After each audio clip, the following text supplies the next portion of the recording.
Ladies and gentlemen, Dave Chappelle.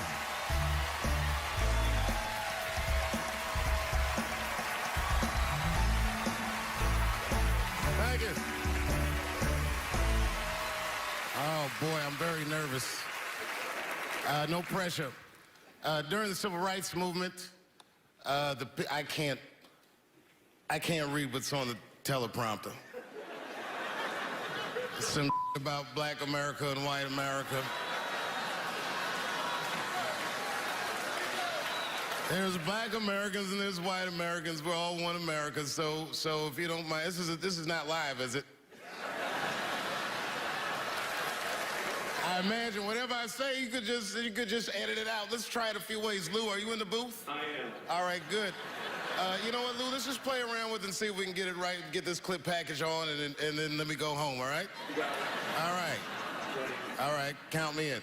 5, 4, 3, 2, 1. Wu-Tang. I'm just with you, Lou. Let's do it again. We're gonna do it again. We'll get it right. Here we go, Dave. 5, 4, 3, 2.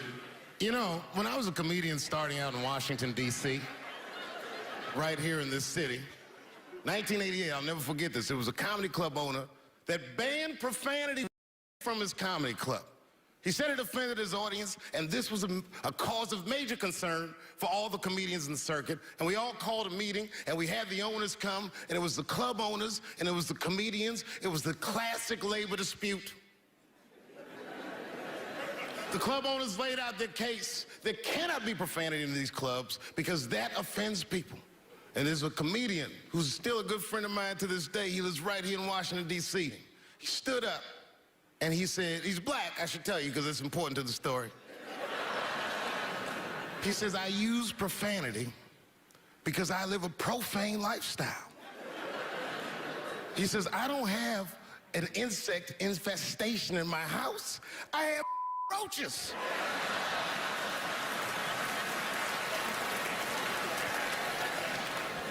My favorite comedians are like musicians, and the audience is their instrument.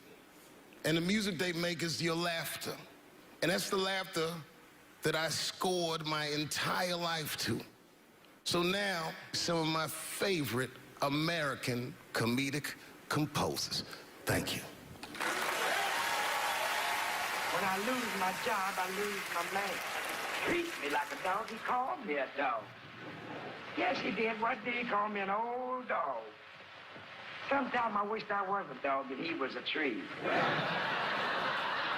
When you stop and think, football's a fair sport for my people. Only sport in the world a Negro can chase a white man and 40,000 people stand up and cheer him. See, in my neighborhood, the kids have a kind of a dubious reaction to that whole Santa Claus concept. They just don't believe that a white man will ride a reindeer through Harlem after midnight. In truth, white friend, it's you that all look alike. But look at the black people around you. We're all different colors. Black walnut, burnt elk, almond, chocolate mocha, pecan, vanilla, yellow, mellow, light, bright, and damn near white. We come from the first people on the earth. You know, the first people on the earth were black people. We the first people had thought, right? We was the first one to say, where am I? And how do you get to Detroit? I think maybe like 30 years ago, there was a woman that wanted to sing, and a black lady that sang opera that wanted to sing. What was her name? Mary Anderson. And this place was like segregated, and they couldn't sing here. And here we are, like not even 50 years later, a 22-year-old black man on stage getting paid to hold his. God bless America. I gotta go now. Y'all take it easy. Bye-bye.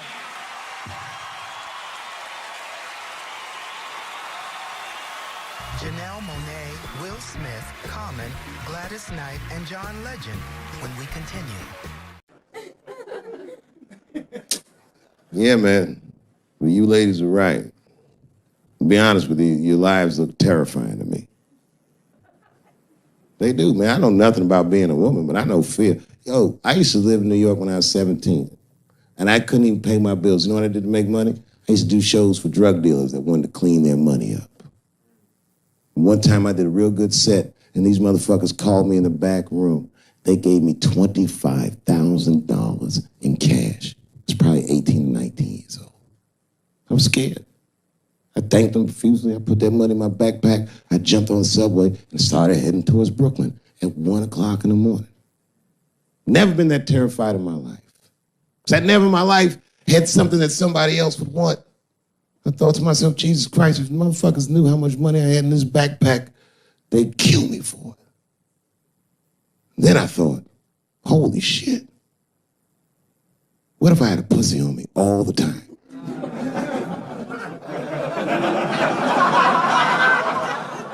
That's what women are dealing with. I'm gonna tell you right now.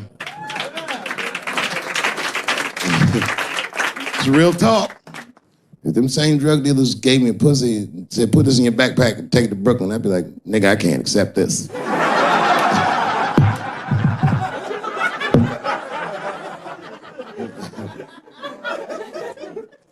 I empathize, man, you know. Everybody gets mad because I say these jokes. But you understand that this is the best time to say them. More now than ever. And I know there's some comedians in the back. Motherfucker, you have a responsibility to speak recklessly. Otherwise. New York Times said that Louis C.K. jizzed on his own stomach. You know, I've busted a lot of nuts in my day. None of them were newsworthy. Shit was really gross, because they didn't just say it like I said it. They didn't just say jizz on the stomach. They said it in that fucking Pulitzer Prize-winning style that the New York Times has. It was very descriptive, like, you know what I mean? Louis C.K.'s semen shot out like a volcano of misogyny, slowly drizzling down like lava, covering his freckled penis as it slowly dripped to a fiery crown of red hair. Jesus Christ, I'm trying to eat some huevos rancheros and these niggas is...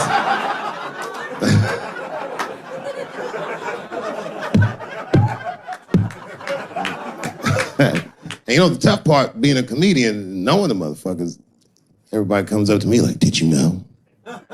Did you know what Louis was doing? No, bitch, I did not know. The fuck you think we talk about at the comedy club? Hey, nigga, how was the weekend? Great, man. I was just jerking off in faces and coming on my own stomach, having a good time. You know how this business is. No, I didn't know. They act like we sit around like Grease. Tell me more, tell me more. Then she put up a fight. Dun, dun, dun, dun, dun, dun, dun, dun, dun, dun. Sorry, I don't know the choreography, but you get the point. You get the point. She was intense. But Louis was like the turning point. I mean, you know, all these allegations are terrible. Louis was the only... I shouldn't say this, but fuck it. His allegation was the only one that made me, like, laugh. Well, if you think about it... Because all his friends is reading it, and he's jerking off, and he's surprising people. He's surprising me.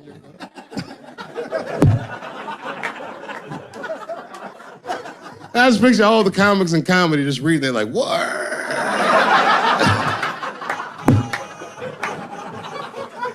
It's terrible. I know it's terrible. I'm sorry, ladies. You're right. You are right.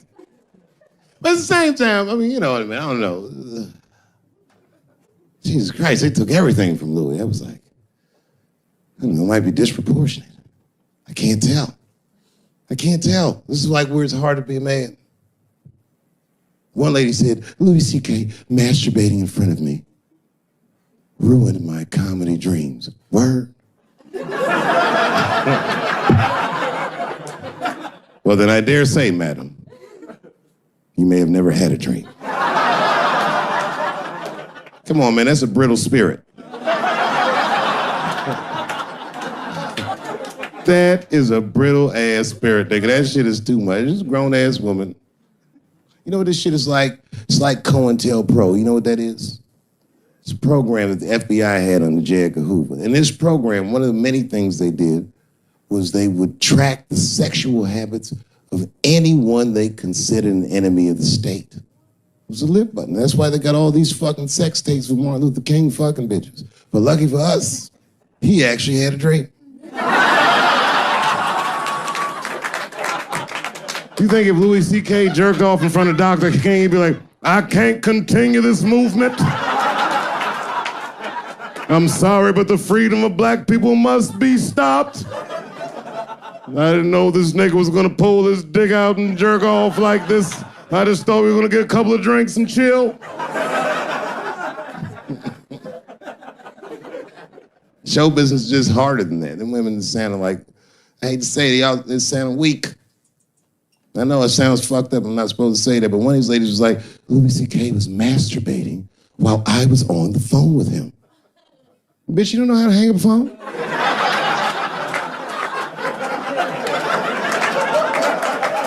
How the fuck are you going to survive in show business if this is an actual obstacle to your dreams? I know Louis is wrong, ma'am. I'm just saying I'm held to a higher standard of accountability than these women are. Don't forget who I am. Don't forget what I am. I am a black dude.